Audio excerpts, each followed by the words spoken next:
লা তাবাররাজনা তাবাররুজাল জাহিলিয়াতিল উলা। আল্লাহু আকবার। এবার মেয়েটা নিজের শরীরের ওন্নাটাকে নিজের মুখের দিকে আগলায়া দিয়া মেয়েটা দূরে চলে গেল। আর 2 দিন 3 দিন সে আমার কাছে আসে না। 3 দিন পর হঠাৎ করে আমার কাছে আসলো, কিন্তু তার মুখটা ঢাকা। আমি ডাক দিয়ে বললাম, মা গো মা, তুমি কেন আজকে এই অবস্থায় এসেছো? ডাক দিয়ে বলে, চাচ্চু, কোরআন আমাকে বলেছেন বেপরদা হয়ে চলা যাবে না। কোরআন আমাকে বলেছে বেপরদা হয়ে চলা যাবে না।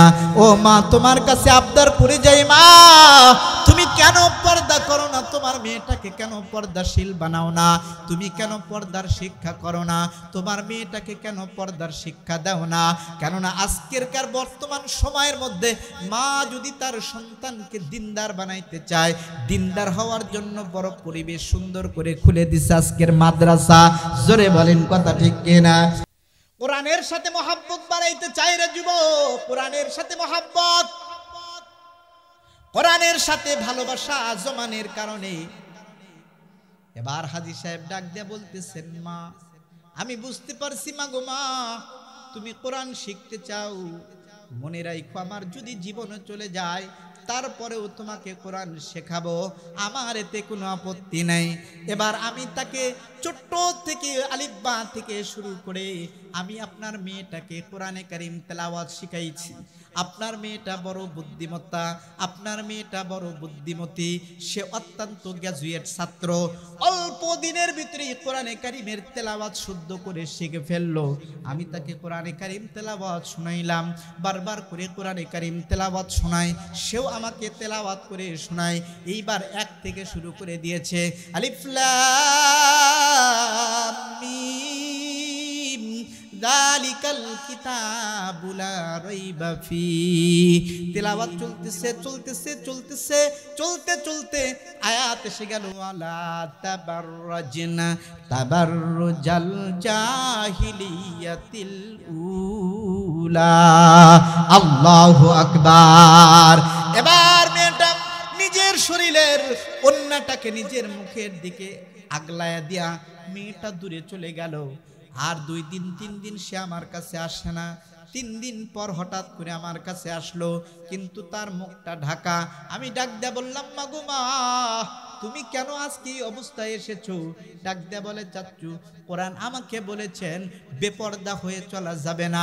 কোরআন আমাকে বলেছে বেপরদা হয়ে চলা যাবে না।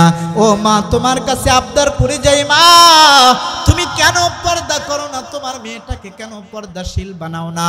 তুমি কেন পর্দার শিক্ষা করো না? তোমার মেয়েটাকে কেন পর্দার শিক্ষা দাও না? কেননা আজকেরকার বর্তমান সময়ের মধ্যে মা যদি তার সন্তানকে দিনদার বানাইতে চায়, দিনদার হওয়ার জন্য বড় পরিবেশ সুন্দর করে খুলে দিছে আজকের মাদ্রাসা। জোরে বলেন কথা ঠিক কিনা? আর যদি তোমার সন্তানকে তুমি দিনদার না বানায় মা, তুমি যদি তোমার সন্তানকে বদকার বানাও, কিনা দিছো হাই হিল করে খালি কিল কিল, মাথায় লম্বা চুল সে পড়লো কবুল, এক ছেলে দিল নাকের ফুল হয়ে গেল জামাই, বাড়ি হলো তামাই, দুঃখের কথা জানাই, এই কি জামাইয়ের কামাই, আমরা হব জান্নাতির বর। আল্লাহ কয়, বান্দা কোরআন হাদিস মানিয়া যা।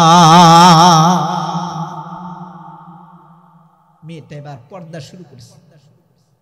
পর্দা করিয়া ডাক দে বলে, চাচ্চু, আপনার সামনে আর পরের থেকে আমার কোনোদিন চেহারা খুলে আসা জায়েজ হবে না। কেননা কোরআন আমার সামনে বলছে পর্দা করে চলতে হবে, অতএব আমি আর বেপর্দা হতে পারি না। কয়েকদিন পরে মেয়েটা আবার আমার কাছে আসলো, কিন্তু পর্দাশীল অবস্থায়। মেয়েটা এবার তার 2টা হাত আমার দিকে তাকায় ডাক দিয়ে দেখায় দিতেছে, চাচ্চু, এই যে দেখেন আমার হাতের দিকে লক্ষ্য করেন। দেখলাম তার হাতের ভিতরে বেতের আঘাত। ডাক দিয়ে বলে, চাচ্চু গো, এই কোরআনকে মহব্বত করার কারণে, কোরআনের আইন আমার ভিতরে সেটআপ করার কারণে, কোরআন পর্দা করতে বলছে, পর্দাটা করার কারণে আমি আর বেহুদা ভাবে স্কুল কলেজে যাই না।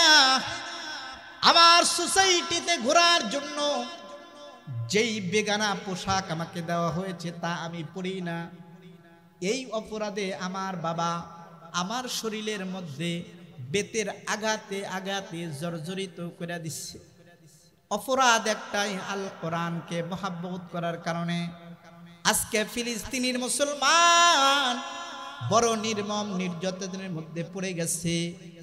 আজকে ডোনাল্ড ট্রাম্প আমেরিকায় বসিয়া কত সুন্দর ক্লিন গাজা নামক একটা মিশন তৈরি করে ডাক দেয়া বলতেছে, গাজাবাসী আমি তোমাদের গাজাটাকে পরিষ্কার করে দেব, তোমরা এক একটা দেশে চলে যাও।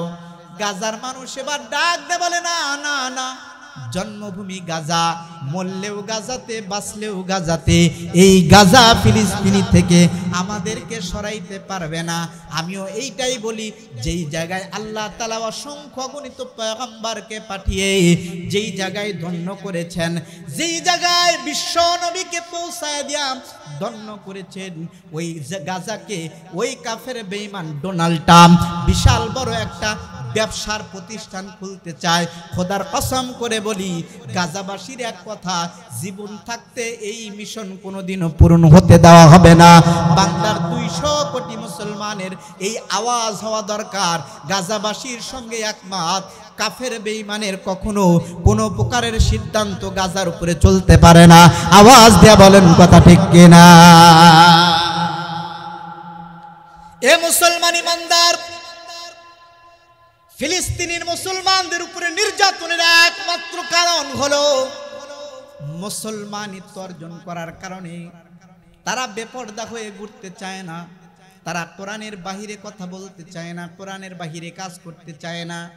অপরাধ একটাই, আল্লাহর কোরআনে আল্লাহর জমিনে কায়েম করার কারণে। অপরাধ একটাই, আল্লাহর জমিনে আল্লাহর কোরআন মানিয়া চলার কারণে তাদের উপরে যেই পরিমাণ নির্মম নির্যাতন চলতেছে, খোদার কসম করে বলি, মনে রাখো যুবক, এইভাবে যদি তাদের উপরে নির্যাতন যতই করানো হোক না কেন, আল্লাহর কোরআন থেকে তারা যেরকম বিচ্যুত হয় নাই, আমরা আল্লাহর কাছে এটাই আরজি করি, আল্লাহ ওই গাজাবাসী ওই ফিলিস্তিনিবাসীদের উপরে রহমত করো, যেন আল্লাহ তাআলা তাদের ঈমানের মধ্যে আরো বর্ধিত করে দেয়। আওয়াজ দেয়া বলেন আল্লাহুম্মা আমিন। বেটা ডাক দেয়া বলে, চাচ্চু কেবলমাত্র শুধুমাত্র আল কোরআনের আইনটা আমার শরীরের মধ্যে প্রতিষ্ঠিত করার কারণে বেতের আঘাতে সহ্য করে না। ডাক দেয়া বললাম, মাগো মা, এখন তুমি কি করতে চাও? ডাক দেয়া বলে, আমার মন বলে আমি মনে হয় আর কোরআনের উপর বেশি দিন থাকতে পারবো না। ডাক দেয়া বললাম, মা, যদি কোনো ব্যক্তি ইসলাম গ্রহণ করে আবার পরবর্তীতে ইসলাম ছেড়ে দেয়, কিয়ামতের ময়দানে সে মুরতাদ হিসাবে জাহান্নামে যাবে। আল্লাহ তাআলা জাহান্নামের বর্ণনা দিয়া বলেন, ইন্না জাহান্নামা কানাত মিরসাদা লিত্তাগিনা মা'বালা বিসিনা ফিহা আহকাবা। জাহান্নাম এত কঠিন জায়গা রে যুবক, সেই কঠিন জায়গার ভিতরে তুমি জ্বলতে পারবা না। অতএব মনে রাখো, কষ্ট যদি তোমার দুনিয়াতে হয়, কোরআন ছাইরো না, কোরআন ছাইরো না, কোরআন ছাইরো না। মেয়েটা এবার ডাক দিয়া বলতেছে, চাচ্চু জীবন দেব গো, কোরআন ছাড়বো না গো, জীবন দেব গো, কোরআন ছাড়বো না গো। ফিলিস্তিনির কথা একটাই, কোরআন ছাড়বো না, জীবন দেব, কিন্তু ফিলিস্তিনি ছাড়বো না। মুসলমানদের প্রথম কিবলা মসজিদে আকসা ছাড়বো না। তার মানে মুসলমানেরা জীবন দিতে পারে, কিন্তু কোরআন আল্লাহর আইন থেকে নিজেদেরকে সরায় নিতে পারে না। আওয়াজ দিয়ে বলেন কথা ঠিক কিনা? নির্মম নির্যাতন যতই আসুক না যুবক, আল্লাহর কোরআন থেকে নিজেদেরকে কখনো ছাড়ানো যাবে না। কেননা আল্লাহর পক্ষ থেকে পরীক্ষা আসবেই আসবেই আসবেই আসবেই। পরীক্ষা যত আসবে, তোমার পজিশন আল্লাহর কাছে তত বৃদ্ধি হবে। যত তোমার আল্লাহর পক্ষ থেকে পরীক্ষা আসবে, তোমার উন্নতি তত বেশি হবে, ঈমান তত মজবুত হবে। এবার কাফের বেঈমানরা মুসলমানদের উপরে যতই নির্যাতন করুক না কেন, মুসলমান তাহাজ্জুদের সময় দোয়া করতে দেরি, ওই দোয়া কবুল হইতে দেরি হয় না। জোরে বলেন কথা ঠিক কিনা? আমেরিকার বিশাল বড় একটা অংশ আল্লাহর গজব আগুনে পুড়ে ছারখার, কারণ আল্লাহর মার দুনিয়ার বার। আওয়াজ দেয়া বলেন কথা ঠিক কিনা? এ মুসলমান ইমানদার, মেয়েটা এবার ডাক দিয়ে বলতেছে, ভালো করে শুনে রাখো। মেয়েটা আবার ডাক দিয়ে বলতেছে, জীবন দেব কিন্তু কোরআন ছাড়ব না। ঠিক আছে, মেয়েটা চলে গেল। আরো 4-5 দিন পরে মেয়েটা এবার গভীর রাতে কান্না করতেছে জানালার পাশে। লোকটা এবার ডাক দিয়ে বলে, মা কি বলতে চাও, কান্না করো কেন? ডাক দিয়ে বলে, বাবা গো, আমার মন বলে আমি আর বাঁচবো না। বলে কারণটা কি? বলে গত রাত্রিতে আমি স্বপ্নে দেখি আমার রাসূল আমার ঘরে আসছে। সুবহানাল্লাহ। রাসূল আমার স্বপ্নে সে ডাক দিয়ে বলে, ও আমার বান্দি, আল্লাহর বান্দি, আমার উম্মত শুনে রাখো, দুনিয়ার মহাব্বত প্রয়োজন নাই, দুনিয়ার ভালোবাসা প্রয়োজন নাই। আল্লাহর কোরআন যেমন ধরেছো, আমার রাসূলের সুন্নাত যেরকম ধরেছো, মনে রাখো তার উপরে যদি অটুট থাকতে পারো, আসো আসো আসো, কিয়ামতের ময়দান নয়, আমি রাসূল তোমার জন্য জান্নাত নিয়ে অপেক্ষামান। মরতে দেরি, জান্নাত পাইতে দেরি হবে না। অতএব কোনো ব্যক্তি যদি দুনিয়াতে আল্লাহর আইনকে প্রতিষ্ঠার জন্য, দুনিয়াতে কোনো দিন কায়েমের জন্য, দুনিয়াতে কোনো কাজের জন্য যদি কোনো ব্যক্তি এই পায়তারা করে যে আল্লাহর জমিনে আল্লাহর দিন, এইটা যদি কোনো ব্যক্তি কায়েম করার জন্য নিজের প্রচেষ্টা করে, মনে রাখো দুনিয়ার সব মানুষ তার বিরোধিতা করার কারণে সে যদি দুনিয়ার থেকে বিদায় হয়, আল্লাহ তাকে পুরস্কার স্বরূপ মরতে দেরি দুনিয়ার সব মানুষ কবরটা দেখবে মাটির, কিন্তু আল্লাহ তাআলা তার কবরটা জান্নাত বানায় দিবে। জোরে বলেন সুবহানাল্লাহ। এজন্য এই ভয় নাই, আল্লাহর জমিনে আল্লাহর দ্বীনের কথা বললে আল্লাহ আমাদের পাশে আছেন, অন্য কারো পাশে লাগবে না, আল্লাহই যথেষ্ট। জোরে বলেন কথা ঠিক কিনা? আল্লাহু ওয়ালিউল্লাযীনা আমানু ইখরিজুহুম মিনাজ যুলুমাতি ইলান নূর। আল্লাহ বলেন যে আমাকে ওলি হিসাবে মেনে নেবে, ইখরিজুহুম, আমি তাকে বের করে নিয়ে আসব, জুলুমাত অন্ধকার থেকে ইলান নূর, এবং আলোর দিকে তাকে নিয়ে যাব। জোরে বলেন সুবহানাল্লাহ। এজন্য আল্লাহ আমাদের অভিভাবক হিসাবে যথেষ্ট। সম্মানিত সুধী, এবার রাসূলকে স্বপ্নে দেখতেছেন, স্বপ্নের ভিতরে রাসূল বলতেছেন, তোমার অপেক্ষা করা লাগবে না, দুনিয়ার থেকে চলে আসো, আল্লাহর জান্নাত তোমার জন্য অপেক্ষামান। জোরে বলেন সুবহানাল্লাহ। এ মুসলমান ইমানদার,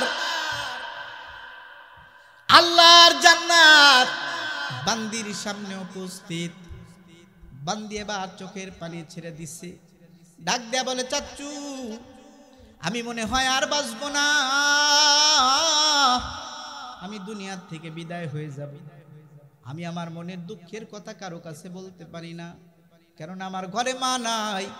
মা যদি থাকতো আমি মায়ের কাছে কথাগুলো বলতে পারতাম। মা বড় দামি, মা বড় দামি।